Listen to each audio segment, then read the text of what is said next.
Boa noite a todos. Hoje eu gostaria de falar sobre o perigo da avareza. Essa é a nossa 7ª aula do curso de Tiago e a gente vai falar sobre o capítulo 5, do versículo 1 ao versículo 6, o perigo da avareza.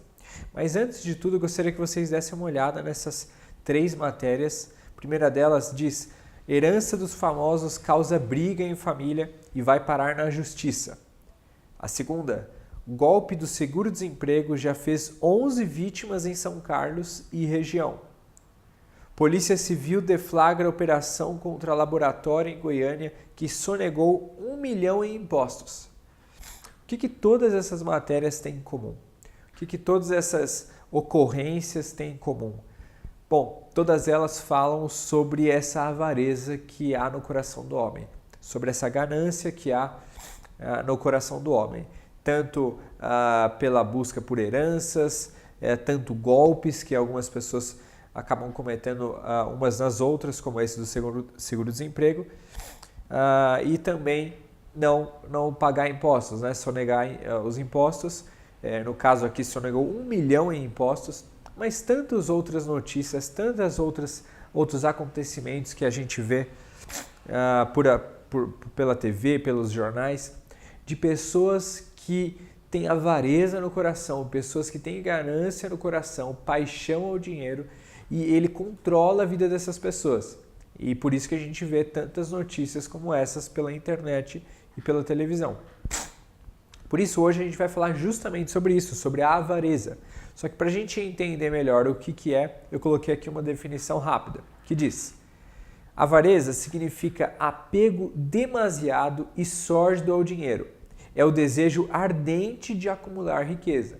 Então é aquele desejo, aquela paixão pelo dinheiro, ao ponto de controlar a vida da pessoa. É um apego demasiado ao dinheiro e é um desejo que começa lá no coração e que vai infiltrando e vai infeccionando todas as áreas da vida da pessoa. Então a vida da pessoa, as atitudes da pessoa são influenciadas e infectadas por esse desejo, esse apego demasiado ao dinheiro. Esse desejo ardente de acumular riquezas, de acumular bens. Isso pode ser valores realmente financeiros, em poupança, valor em carteira, pode ser também bens, ativos, pode ser tantas outras coisas que são riquezas para a pessoa. Muito bem. Agora, voltando um pouco mais para o nosso contexto, nós falamos na aula passada sobre um pouco sobre o contexto daqueles cristãos que Tiago estava escrevendo. E esses cristãos, como a gente viu, eram nômades, eram comerciantes, eram estrategistas e, infelizmente, eram materialistas. Essas pessoas, esses cristãos viviam viajando, moravam em tal lugar, depois moravam em outros lugares, eles viviam se mudando e em cada lugar que eles se mudavam eles faziam planos. Inclusive a gente viu na aula passada como eles queriam fazer planos que não contavam com a vontade de Deus, mas eram planos de acordo com a própria vontade. E nesse texto agora, nessa aula de hoje, nós vamos ver uma outra atitude desses comerciantes cristãos, desses estrategistas nômades, que era o materialismo, que era a avareza, era a ganância, era esse desejo ardente por matéria, por dinheiro, por bens, por ativos, por posses, né? E essas pessoas que eram comerciantes muito bons, cristãos que faziam um ótimo comércio, né? E eram muito bons nisso, tinham um apego demasiado por esse dinheiro, um apego demasiado pelo dinheiro. Por isso que eles se enquadram muito bem nessa característica. Eles tinham um apego demasiado e sórdido ao dinheiro e o desejo ardente de acumular riqueza. Isso acabava atrapalhando um pouco a vida cristã deles. E a gente vai ver exatamente isso no texto de hoje. Tiago 5, versículo 1 ao versículo 6. Leiam comigo. Ouçam agora vocês, ricos, chorem e lamentem-se, tendo em vista a miséria que lhes sobrevirá. A riqueza de vocês apodreceu, e as traças corroem as suas roupas.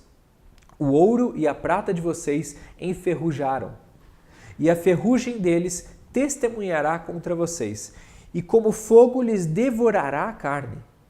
Vocês acumularam bens nestes últimos dias. Vejam, o salário dos trabalhadores que ceifaram os seus campos e que por vocês foi retido com fraude, está clamando contra vocês. O lamento dos ceifeiros chegou aos ouvidos do Senhor dos Exércitos. Vocês viveram luxuosamente na terra, desfrutando prazeres e fartaram-se de comida em dia de abate. Vocês têm condenado e matado o justo, sem que ele ofereça resistência. Muito bem, aqui a gente viu um texto claro sobre como Tiago, aquele pastor, estava exortando esse povo e estava falando exatamente sobre essa questão, sobre essa ferida que tinha no caráter deles, que era a avareza, esse desejo pela riqueza. E Tiago falando isso pode soar para algumas pessoas como se Tiago considerasse a riqueza em si como pecado, ou ou cometer pecado em ser rico. E isso não é a questão que está sendo tratada aqui, até mesmo porque a Bíblia nunca condena a riqueza em si. A Bíblia nunca condena, inclusive, o bem material. A Bíblia nunca condena em si a pessoa ganhar por aquilo que ela trabalhou ou ela ter lucro no seu trabalho. A Bíblia nunca condena isso. Inclusive, se a gente olhar para o Antigo Testamento, nós vamos ver muitas pessoas, o próprio Abraão e também várias outras pessoas, reis e tantas outras pessoas que tinham sim riquezas, mas tinham um ótimo caráter. Então a riqueza em si não era o pecado deles. Agora, como nós lidamos com a riqueza é que está o pecado. Então Tiago não fala que é pecado ser rico, mas Tiago tem uma preocupação sincera, uma preocupação de pastor mesmo, sobre o coração dessas pessoas, sobre talvez um possível egoísmo no coração dessas pessoas em relação ao dinheiro, em relação à riqueza. Então, como elas estavam lidando com isso? Como que o coração delas estava se portando em frente à riqueza? Será que o coração estava egoísta? Será que o coração estava querendo satisfazer os próprios desejos? Ou era um coração agradável diante de Deus, um coração que olhava para a riqueza da maneira certa, da maneira correta, e o caráter combinava com as atitudes dela? Como é que estava o coração dessas pessoas? É exatamente isso que Tiago está preocupado. E por isso que ele escreve esse texto, esses 6 versículos, exortando. E durante a aula de hoje a gente vai falar exatamente sobre essas exortações. Nós vamos falar sobre 3 alertas do pastor Tiago para o povo, para as suas ovelhas. E nesses 3 alertas nós vamos aprender um pouco sobre como lidar com a avareza que invade o nosso coração, como nos portarmos com a riqueza e como utilizarmos a riqueza sem ser pecado. Como termos riqueza, assim como Abraão teve, assim como Davi teve, assim como tantas outras pessoas na Bíblia tiveram, sem pecar contra Deus, sem desagradar o coração de Deus. Então, vamos falar exatamente sobre isso. Em primeiro lugar, então, o primeiro alerta de Tiago é uma pergunta: como a riqueza foi adquirida? Como a sua riqueza foi adquirida? Ele pergunta para esses comerciantes, para esses cristãos muito bem financeiramente, estrategistas, ele fala: olha, como vocês adquiriram a sua riqueza? E hoje eu pergunto para vocês, como vocês adquiriram a riqueza que têm? Talvez você deve estar falando, não tenho riqueza, né? Mas muito provavelmente vocês têm algum bem, possuem seu salário, possuem algum bem material. E como vocês adquiriram isso? Como vocês adquiriram aquilo que vocês têm? Porque pode ser pouco, pode ser muito, mas como vocês adquiriram? Foi por meios ilegais?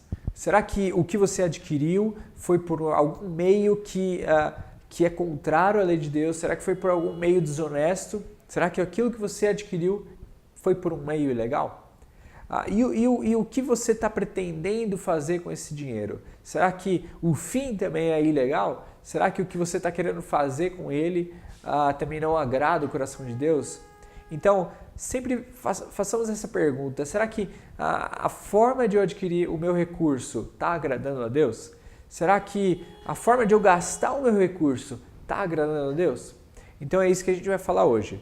Como a riqueza foi adquirida? Bom, no contexto de Tiago ele vai falar sobre 2 ilustrações de como a riqueza foi adquirida por aquelas pessoas. Então, naquele momento, naquele tempo, as pessoas adquiriram aquelas riquezas de algumas formas. A primeira delas, retendo salários. Esse é o primeiro problema destacado ali no versículo 4, retendo salários. Para a gente entender melhor esse contexto, Lembrem-se daquela parábola que falava dos trabalhadores que um chegou para trabalhar de manhã, o outro chegou para trabalhar mais tarde, o outro no final da tarde, todos eles receberam o seu salário, todos eles receberam aquilo que tinha sido combinado. E notem que eles receberam no mesmo dia. Por quê? Porque diferente de nós que recebemos mensalmente, né? Nos Estados Unidos até é tratado anualmente, mas ali nesse contexto eles recebiam diariamente. Então, eles trabalhavam e recebiam, trabalhavam e recebiam. Esse era o contexto da época. Só que o que acontecia? Diferentemente desse empregador da parábola, que pagou a quantia que foi determinada, a quantia que foi conversada com os seus empregados, trabalhando um dia, trabalhando meio dia, mas ele pagou aquilo que foi combinado. Muitos desses cristãos, comerciantes que tinham negócios, bons negócios, eles retinham os salários das pessoas. Ou seja, eles não pagavam. As pessoas trabalhavam e eles não pagavam. A pessoa trabalhava o dia inteiro, chegava no final do dia, estendia a mão e ele não pagava o salário da pessoa. Então, como a sua riqueza foi adquirida? Será que ela foi adquirida por você não pagar o que deve? Será que a sua riqueza foi adquirida por você não pagar os seus empregados? Você não pagar as suas dívidas? Por isso que você está com dinheiro na poupança? Por isso que você está com dinheiro na carteira? Porque você não tem pagado tudo que você deve. Você não tem pagado aquilo que cabe a você, as suas responsabilidades. Então, às vezes alguém te emprestou dinheiro e você está vivendo como se não tivesse acontecido aquilo, mas você está devendo. E será que é por isso que você tem dinheiro na carteira? Por isso que você tem dinheiro na poupança, na sua conta? Porque você não tem pago aquilo que você precisa, aquilo que você tem a responsabilidade de pagar. Então, essas pessoas muitas vezes estavam adquirindo recursos, por quê? Porque retinham salários, não pagavam aquilo que precisava. O que mais? A nossa riqueza ela pode ter sido adquirida também no contexto aqui de Tiago por causa de pessoas que controlavam os tribunais. Então, controlando os tribunais, a gente vê no versículo 6, ali no começo do versículo 6, na parte A, pessoas que controlavam os tribunais, ou seja, pessoas que influenciavam por causa do dinheiro as regras. Então, as regras, as leis e tudo que acontecia ali, essas pessoas elas mandavam, elas cobravam propina, elas pagavam propina, eram pessoas que usavam do seu dinheiro, do seu bem material para impor alguma coisa ou para se colocar numa posição superior que a outra. Então, a gente pode ver até creio que no capítulo 2 de Tiago, onde Tiago fala para os pobres, olha, os ricos não têm te levado aos tribunais, eles não têm causado problemas para vocês, porque exatamente alguns cristãos que eram ricos faziam isso, usavam do seu dinheiro, do seu bem, para fazer aquilo que eles queriam. Levavam as pessoas para o tribunal quando bem entendiam, tiravam do tribunal quando bem entendiam e manipulavam tudo isso. E isso é exatamente o contexto que nós vivemos hoje. Muitas pessoas usando o seu bem material para controlar situações e muitas vezes controlar até a igreja. Muitas pessoas tentam usar o seu bem material para se colocar numa posição maior na igreja ou para mandar alguma coisa ou desmandar alguma coisa na igreja e tantos outros lugares, né? O dinheiro se coloca ele ali numa posição de impor alguma coisa ou de fazê-lo de acordo com a sua própria vontade. Agora, em relação a isso, a gente pode ver 3 textos bíblicos que a gente encontra na palavra de Deus que são muito claros quanto a essa questão de reter salários ou até de controlar os tribunais, mas como nossa riqueza foi adquirida. O primeiro texto fica em Deuteronômio 24, 14 a 15. Diz assim: não oprimirás o jornaleiro pobre e necessitado, seja ele teu irmão ou estrangeiro, o que está na tua terra e na tua cidade. No seu dia lhe darás o seu salário, antes do pôr do sol, porquanto é pobre, e disso depende a sua vida. Ele precisa do salário daquele dia.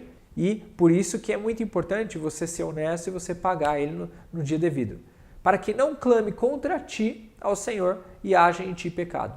Levítico 19, 13. Não oprimirás o teu próximo, nem o roubarás. A paga do jornaleiro não ficará contigo até pela manhã. Jeremias 22, 13. Ai daquele que edifica a sua casa com injustiça e os seus aposentos sem direito, que se vale do serviço do seu próximo, sem paga e não lhe dá o salário. Então, o que adianta ter uma casa enorme? O que adianta ter bens valiosos? O que adianta ter tantos recursos, tanto montante de dinheiro se isso foi feito com injustiça? Se isso foi feito com meios errados? De que adianta esse dinheiro na carteira se ele foi ganho por fins ou por meios ilegais, por meios que desagradam o coração de Deus? De que adianta? De que adianta esse bem? É isso que a palavra de Deus diz e por isso que é a primeira exortação, o primeiro alerta de Tiago, como a sua riqueza foi adquirida. Bom, caminhando para o segundo alerta, nós vemos aqui uma segunda pergunta. Primeiro, como foi adquirido? A segunda pergunta agora é como a sua riqueza é usada? Como a riqueza foi usada? Como você tem utilizado o dinheiro que você tem? Muitas vezes você adquiriu o seu dinheiro por meios legais. Muitas vezes você adquiriu o seu meio por formas honestas, mas o fim não é honesto. Mas a forma de você utilizar, de você executar, de você usar esses recursos não é honesta. Por isso que Tiago aqui ele fala 3 coisas muito importantes. Ele fala, se a sua riqueza for usada para acumular, isso já é errado. Se você está usando a sua riqueza só para acumular, isso está errado, porque a nossa riqueza não foi feita para isso. Isso não quer dizer que a Bíblia é contra eu guardar um dinheiro na poupança, é contra eu investir algum dinheiro em alguma ação, em algum fundo, algo do tipo. Até mesmo porque em 2 Coríntios 12:14 diz, não devem os filhos entesourar para os pais, mas os pais para os filhos. Ou seja, é prudente eu fazer uma reserva, é prudente eu guardar um dinheiro para os meus filhos, é prudente eu cuidar do dinheiro dessa forma. Só que é imprudente eu acumular o dinheiro só por acumular, por ser materialista. Então, será que eu estou acumulando dinheiro? Será que eu estou fazendo uma poupança? Eu estou fazendo uma reserva? Estou investindo um dinheiro para eu poder ajudar as outras pessoas, para eu poder suprir as minhas necessidades, para eu poder cuidar da minha velhice quando eu chegar lá, ou para eu poder ajudar os meus filhos, para poder pagar uma faculdade, algo do tipo? Ou será que eu tenho acumulado essas riquezas por causa de um status? Será que eu tenho acumulado essas riquezas porque eu sou materialista? Por que eu tenho acumulado? Será que eu tenho acumulado por não ter pago as minhas dívidas? Por não ter pago o trabalhador que eu contratei? Como que eu tenho acumulado tudo isso? E por que eu tenho acumulado tudo isso?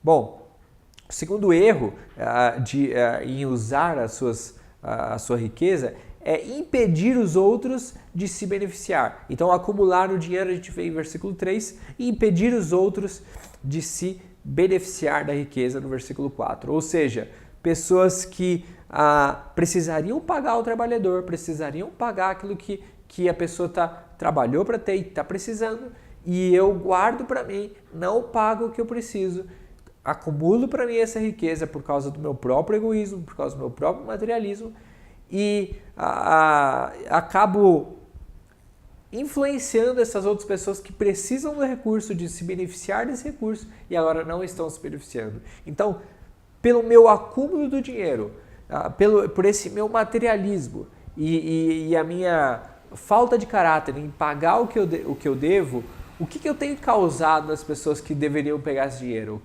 Qual é a falta de benefício que essas pessoas estão tendo? Será que alguém passou por alguma necessidade, por uma falta de caráter minha em não pagar, em não dar o que é devido, em não cumprir com essa minha responsabilidade? Será que alguém passou alguma necessidade? Às vezes, uma pessoa que tem muito dinheiro, talvez uma dívida não faz muita diferença, porque é um valor tão pequeno que até ela mesma poderia ficar sem. Só que uma pessoa que tem pouco dinheiro, será que uns R$100 para ela não faz diferença e eu estou demorando a pagar? Será que uma pessoa que tem pouco dinheiro, eu pagar aquela dívida, por mais pequena que seja, não está fazendo diferença para a família dela? Não está fazendo diferença na vida dela? Então, será que eu estou impedindo os outros de se beneficiar da riqueza que deveria estar com eles? Em terceiro lugar, viver em meio ao luxo. Versículo 5. Será que eu tenho usado a minha riqueza para viver em meio ao luxo? Será que eu tenho usado isso para satisfazer os desejos do meu coração? Luxo é desperdício e desperdício é pecado.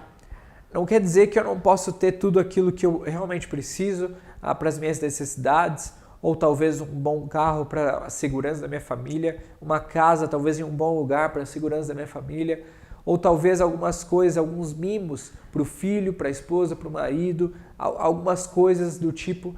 Só que será que eu tenho utilizado meu dinheiro para colocar um status sobre a minha família? Um dinheiro para colocar um status sobre a minha vida? Às vezes, me endividado para poder comprar um carro, para quando eu chegar em determinado lugar as pessoas olharem para o meu carro e falar, poxa, essa pessoa aí, eu vou respeitar ela, eu vou me portar bem diante dela, essa pessoa aí, ela é rica, essa pessoa ela merece meu respeito. Será que eu tenho usado os meus recursos para viver uma vida de luxo, para as outras pessoas olharem para mim dessa forma? Então o luxo, ele é sim um desperdício. Por quê? Porque esse luxo que eu não preciso poderia estar sendo usado em outros lugares, poderia estar abençoando outras pessoas, poderia até mesmo às vezes estar suprindo necessidades da minha própria família que eu não estou suprindo para bancar um luxo pessoal. Então, viver uma vida de luxo é errado. Viver uma vida de luxo é um mau uso do dinheiro, demonstra uma falha no nosso caráter. Jesus disse em Lucas 12,15: Tende cuidado e guardai-vos de toda e qualquer avareza, porque a vida de um homem não consiste na abundância dos bens que ele possui. Ou seja, não é por tanto ter bens, não é por acúmulo de bens, não é por tudo isso que eu tenho que eu formo para mim um status perante Deus, ou uma vida correta, uma vida boa, ou uma vida preenchida, porque esses recursos são passageiros. E diante de Deus isso não vale nada, porque Deus olha da mesma forma para o rico do que para o pobre. Então isso tudo é como um vento, toda essa riqueza, tudo isso é passageiro. Então por que eu tenho me preocupado tanto com isso? Por que eu me preocupo tanto com o acúmulo de bens? Senão para cumprir somente as necessidades da minha família e as minhas, e talvez até ajudar outras pessoas. Então o luxo, ele é capaz até mesmo de destruir um caráter. Muitas pessoas, quando se dão ao luxo de ter esse luxo e de adquirir mais materiais, e de adquirir mais bens e de ter tudo isso, muitas vezes acabam corrompendo o próprio caráter. Pessoas que têm um caráter bom, que sempre lidaram bem com o dinheiro, mas quando começam a ter mais recursos, quando o salário aumenta, quando a pessoa recebe uma promoção e começa a ter uma vida melhor, muitas vezes o coração é corrompido. E talvez isso só mostra como o coração sempre foi inclinado a isso. O que lhe faltava é somente a oportunidade. O que lhe faltava era somente o recurso para poder ter esse luxo, para poder desviar o próprio coração, para poder ter essa falha de caráter. Então a gente tem que ter muito cuidado com isso. Warren Wiersbe diz o seguinte: a combinação de caráter e de riqueza pode produzir muita coisa boa, enquanto a combinação de egoísmo e riqueza resulta em pecado. Eu já conheci várias pessoas que têm muitos recursos financeiros, mas que usam isso para o reino de Deus. Sim, suprem a sua família, sim, tem muitas coisas boas, tem propriedades, carros e tudo mais, mas não tem aquele egoísmo, aquela soberba, não tem essa ganância, essa avareza no coração. Mas olham aqueles recursos como de Deus, como Deus colocando na mão daquela pessoa para que ela possa ser um canal de bênção para as outras pessoas. E para que essa pessoa possa ser um bom mordomo dos recursos de Deus que está na mão dela. E muitas pessoas com muito dinheiro conseguem sim abençoar, conseguem sim viver muito bem com caráter com aquele dinheiro. É uma ótima combinação, caráter e riqueza, porque produz muita coisa boa. Só que egoísmo com riqueza só resulta em pecado. Bom, essas foram os dois alertas. Então, o primeiro alerta, como a riqueza foi adquirida. Então, vamos prestar atenção para como que eu estou acumulando riquezas. Segundo, como é que ela está sendo usada, se ela está sendo usada para acúmulo de riqueza somente, pelo materialismo, né? Para impedir outros de se beneficiar e muitas vezes para bancar um luxo meu. E aí, o terceiro alerta é o seguinte: qual é o real destino final da riqueza? O que de fato vai acontecer com a riqueza? E ele dá quatro respostas. Primeiro, versículo 2 e a primeira parte do versículo 3. Elas desaparecerão, elas virarão pó. Olha o que diz aqui o texto, versículo 2: a riqueza de vocês apodreceu e as traças corroeram as suas roupas. O ouro e a prata de vocês enferrujaram. Olha o que a palavra diz. As nossas riquezas não vão sair daqui. Nós vamos para uma eternidade, ou para o céu, ou para o inferno, dependendo da sua decisão de se entregar a sua vida para o Senhor, de você realmente ser uma pessoa convertida. Mas, independente disso, você vai ter um destino eterno, seja de condenação eterna, seja de presença profunda e perfeita com Deus no céu, eterna também. Só que as suas riquezas não vão ter esse mesmo fim. As suas riquezas vão ficar aqui na terra. As suas riquezas, elas vão apodrecer. As suas riquezas vão oxidar, vão enferrujar. É isso que vai acontecer com as nossas riquezas. Por isso, elas desaparecerão. Então, que importância a gente está dando para algo que é tão passageiro, algo que é tão frágil, que vai se enferrujar tão fácil?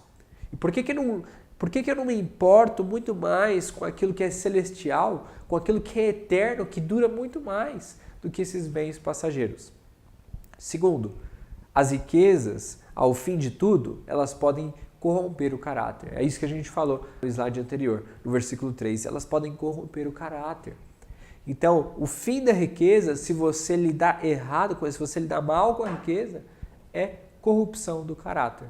E ao final de tudo, você vai chegar ao final da vida e muitas vezes, sim, salvo por Deus, só que não aproveitou ao máximo as oportunidades de Deus, não aproveitou ao máximo as oportunidades de arrependimento, não aproveitou ao máximo o bom uso das riquezas, das finanças, e teve um caráter corrompido, um caráter não agradável diante de Deus. Por isso que o terceiro ponto é: o julgamento é certo. Versículo 3 e versículo 5. O julgamento de Deus é agora na terra. As coisas, as nossas finanças, as nossas riquezas, elas se corrompem. Só que além disso, as nossas riquezas e as nossas finanças, elas promovem, elas nos dão um julgamento futuro também. Porque o julgamento é certo. Se eu não cuidar bem das minhas finanças, se eu não cuidar bem dos meus recursos, o julgamento é certo. Sim, você pode ter sua salvação, sim, Deus te salva e ela está garantida. A gente falou nas outras aulas que a nossa salvação ela é garantida por Deus, ela é guardada no coração de Deus. Só que o julgamento de Deus vai além disso. Então, quais são as minhas obras? A gente fala exatamente em Tiago, a gente está falando sobre isso, sobre como a minha fé está colocada em ação, quais são as obras que estão evidenciando a minha fé. E se aquilo que eu tenho feito é um mau uso do dinheiro, mau uso dos recursos e um caráter corrompido pelos recursos, eu não vou me beneficiar das recompensas de Deus. A gente falou até mesmo de galardão. Eu não vou colher essas recompensas de Deus, não vou colher também o agrado de Deus, mas ao contrário, vou entristecer a Deus em todo esse processo e no julgamento futuro também vou deixar de ganhar essas recompensas. Em quarto lugar, o que Tiago fala é sobre esse desperdício de oportunidade. Então, eu estou desperdiçando uma oportunidade de ser canal de bênção de Deus para as outras pessoas e de ser também uma forma de lidar com as finanças, de uma forma de agradar a Deus. Eu estou perdendo a oportunidade de honrar e glorificar a Deus através das minhas finanças, através da minha administração desses bens materiais que Deus colocou nas minhas mãos. Então, esses 3 alertas são muito importantes para como a gente vai lidar com as finanças, como é que a gente vai lidar com aquilo que Deus tem colocado nas nossas mãos e como a gente tem se portado quanto a isso, como está o nosso coração diante de Deus, se eu tenho agradado a Ele ou não. E por isso que, para finalizar, eu gostaria de citar Mateus 6, 21, que diz: porque onde está o teu tesouro, ali estará também o teu coração. Então, será que o meu tesouro é realmente aquilo que é eterno, aquilo que é celestial, é o meu relacionamento com Deus, é aquilo que Ele espera de mim? Ou será que o meu tesouro são as coisas aqui da terra? São essas coisas passageiras, os bens materiais e tudo isso? Onde está o meu tesouro? Ali está o meu coração. E Deus não se agrada realmente de quem coloca o seu coração aqui na terra, principalmente nesses bens materiais, que para Ele são como palha, mas muitas vezes para a gente é o maior tesouro que existe. Então, que a gente possa reconsiderar a nossa visão sobre os bens que utilizamos. Mais uma vez, Deus em nenhum momento na Bíblia fala que é pecado o dinheiro em si, mas a forma de lidar com ele, mas a forma de lidar com as nossas finanças e o egoísmo que muitas vezes a gente carrega junto a essa administração. Por isso que acabamos desagradando a Deus. Então que a gente possa refletir nisso e que a gente possa aprender com essa lição. E mesmo se erramos no passado, se geramos recursos para nós com meios ilegais, que a gente possa consertar isso, que a gente possa pagar quem deve, que a gente possa pagar todas as nossas dívidas e que possamos adquirir os próximos recursos que a gente tem por meios legais e também para fins legais, para fins que Deus se agrada, que glorifica a Deus ao nosso uso. Que não venhamos a ser como esses cristãos que Tiago estava escrevendo, mas que possamos aproveitar a oportunidade dessa exortação, dessa pregação de Tiago para eles, como se fosse para nós, e que possamos usar esse texto para mudar a nossa forma de lidar com tudo isso. Deus abençoe a todos.